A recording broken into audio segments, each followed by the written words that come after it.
everybody, new video from Big Apple Pipes. This week we're going to talk about the tobacco that, as a famous New York Times article said, a tobacco that it's so Brooklyn but it's made in Belgium, something like that. I will put the article link into the description because it's so great and really gives a lot of information about the tobacco Semois.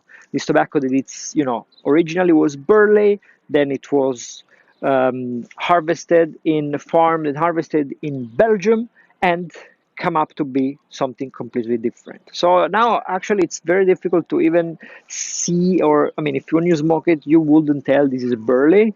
So I always say this is Semois, it's not burley, because after almost 2 centuries, I mean, it's really difficult to call this thing as burley. It just became something different, and that is why it is so special. It is still cultivated only in Belgium, only produced there.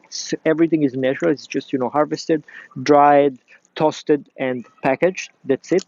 And this one comes from Vincent Manil, which is one of the probably is the most important producer of Semois tobacco in Belgium. It usually only produces pure Semois tobacco, and which is different kind of cuts. So you have the Reserve de Patron, you have the Brumeuse, and the only difference is really how thick the ribbon is. So you have some very shag kind of tobacco and something which is closer to an actual pipe ribbon tobacco.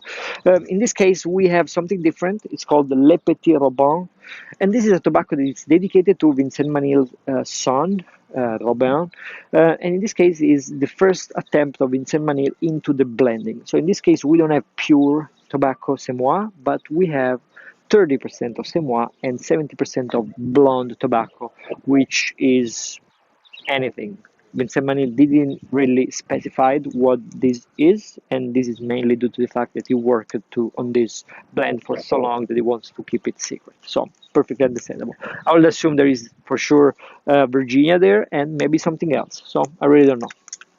Usually this tobacco it's super dry, and you can tell if you can hear. So this is just a break of 3.5 ounces of dry tobacco. What I'm gonna do now is that we're gonna open it. We're gonna see how it looks, how it is cut, and then I will take some of it and I will add a little bit of moisture. I don't want to, completely add moisture because this is not a tobacco that is supposed to be smoked as moist. But I just want to experiment. So, and then I will smoke the other part as dry as it is. Usually it's so dry and it's so thinly cut that burns very, very fast.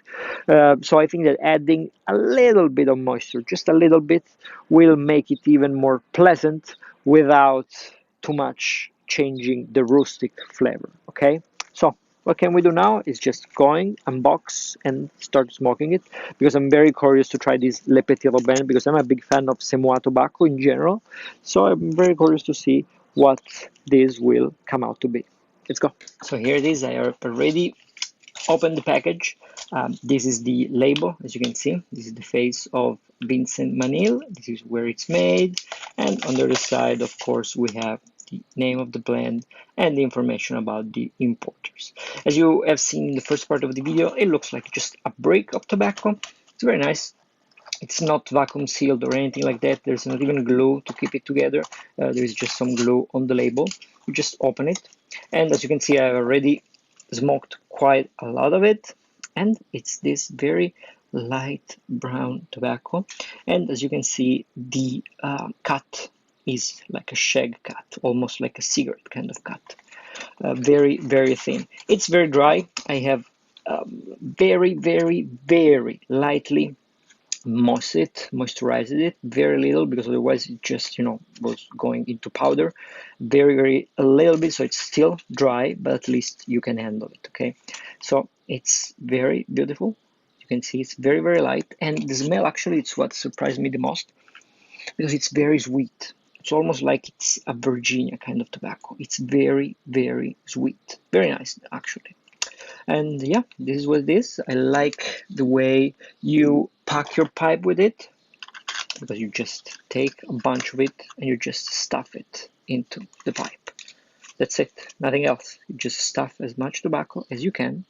You press it because it's shag cut, so you want to have it packed very tightly. and just you go for it. So there is not a good or a wrong way. There's really not a wrong way to pack it. You just have to stuff tobacco in it because it's so shag cut, it's so thinly cut that it will burn anyway. So it's very nice, and I'll let you know shortly what I think about it. So here we are talking about just of the label, the Petite Robin. I'm not smoking right now. It's super hot. It's almost 90, 95 degrees today. It's just crazily hot here in New York. I just went upstate to find some relief, but I'm not sure about that. Anyway, talking about this Petit Robin, what can I tell you is that it is actually a tobacco a little bit for all seasons because you can really enjoy it if it's cold outside. But I really like it also during these very hot days, just because it's so rustic and it's also not very flavorful. I mean, it's good. I like the taste. It's not as complex and deep and interesting as the pure Semois.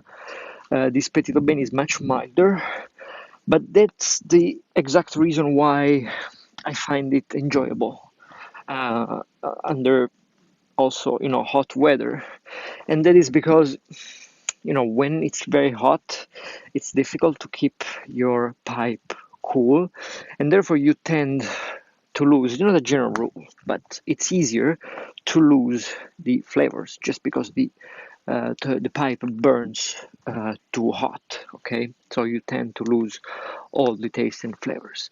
But this is not a problem with Semois tobacco in general, with all the Mediterraneans, because it's a very simple and rustic tobacco with very strong character and flavor. Therefore, they don't lose as much as, I don't know, for instance, I really don't like smoking English mixture when it's this hot. Okay, so this Petit Robin, as I said, it's nice. I liked it. It is much milder, as I already said, compared to the pure Semois, but also compared to the Caporal or whatever other European Mediterranean tobaccos. But still, I think it's very nice because it's at the same time it's not as rough and as rude. It's much milder. There is some sweet tone, even if there is this discrepancy between the fact that when you smell the tobacco is very sweet, but the taste is not as sweet. But at the end of the day, I'm very happy with this tobacco. I keep on smoking it even now because I still have some. And whenever I just don't know what to smoke, I just put it in the pipe and I smoke it. As I show you, it's very nice, very easy to pack the pipe with it and just light it up, and it stays lit by itself. So it's a really enjoyable, easy tobacco to be smoked. It's great with the cob, it's great with pretty much anything. So yeah, yeah, not bad, not bad. Let me know if you have the chance to try it. I will definitely buy it again if I have the chance. But now I'm really looking forward to get some Semois and smoke that instead. Anyway, see you next time, and I'll keep on walking this very hot day.